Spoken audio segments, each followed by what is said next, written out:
कहा जाता है कि गोलियां दोनों तरफ से चली इस सुशासन की सरकार में, क्या कहिएगा?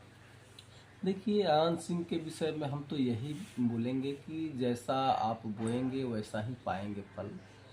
और जिस सरकार में वो हैं, तो उस सरकार में भी अ, इन पर गोली चल रहा है।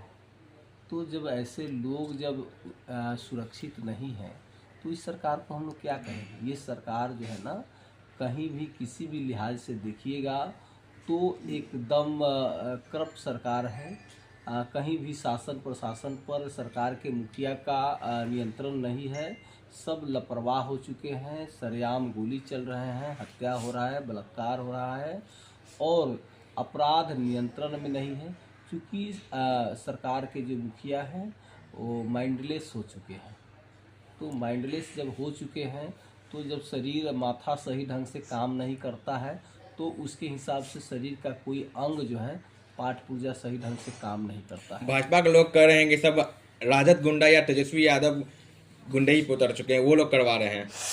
ऐसा संभव हो सकता है क्या? हम लोग तो जनता के लिए काम कर रहे हैं।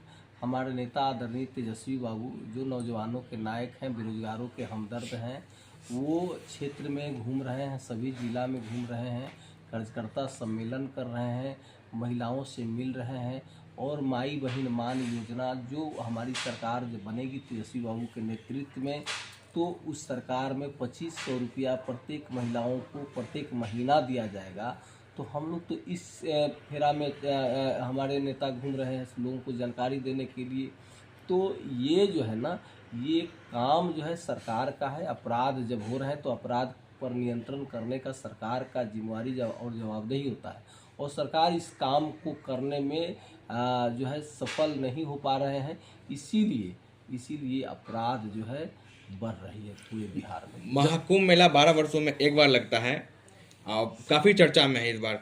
सन्यासियों को लेकर चर्चा में है, साध्वी को लेकर चर्चा में है, लेकिन एक चर्चा का विषय ये आता है कि उसमें स्वर्गीय मुलायम सिंह यादव का प्रतिमा लगता है, लेकिन एक संत कहते हैं कि जो भी इस व्यक्ति आए उस पर मुद्दे हुए आए, कोई संज्ञान नहीं लिया गया अभी तक, क्या कहिएगा? देखिए, स्वर्गीय जो है मुलायम सिंह यादव बड़े समाजवादी नेता हैं। और वो अच्छे समाज के लिए निचले तबके के जो भी वर्ग हैं उनके लिए समाज के देश के मूल धारा में जोड़ने के लिए काम किए हैं। उनके उत्थान के लिए महिलाओं को, किसानों को, मजदूरों को, ये उनके उत्थान के लिए काम किए हैं। और इस तरह से ऐसा कोई बोलने वाला जो है साधु, वो साधु नहीं हो सकता है।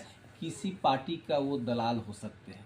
साधु की शब्द ऐसा हो ही नहीं सकता है। इतने बड़े व्यक्ति रहे हैं, भारत रत्न उनसे सम्मानित किए गए हैं, क्या वहाँ के मुख्यमंत्री को इस पर संज्ञान लेना चाहिए कि नहीं लेना चाहिए था? बिल्कुल लेना चाहिए, बिल्कुल लेना चाहिए। संज्ञान लेकर के वो उन पर केस करना चाहिए है, उनको कानून की पाठ पढ़ाना चाहिए। लेकिन ऐसा इसलिए नहीं कर रहे हैं क्योंकि उन्हीं का आदमी है, उन्हीं के दलाल है।